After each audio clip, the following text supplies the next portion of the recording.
everybody, and welcome to the Blue Couch. Generational trauma.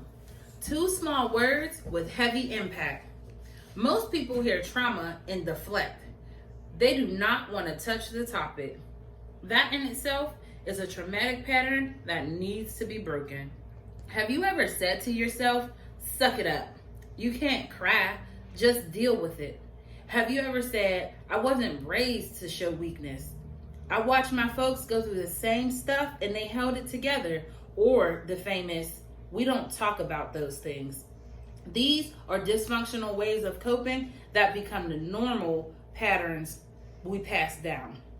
Generational trauma looks like unresolved emotions and thoughts about events, negative behaviors being tolerated in our parenting or in the partners we choose, untreated substance or mental illness, poor parent-child emotional attachment, having to allow people to stay in our lives and accept behaviors because they're family.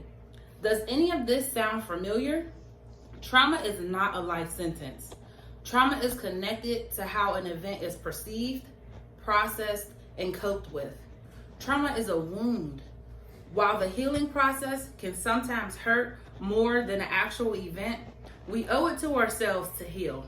We owe it to the next generation to talk about it.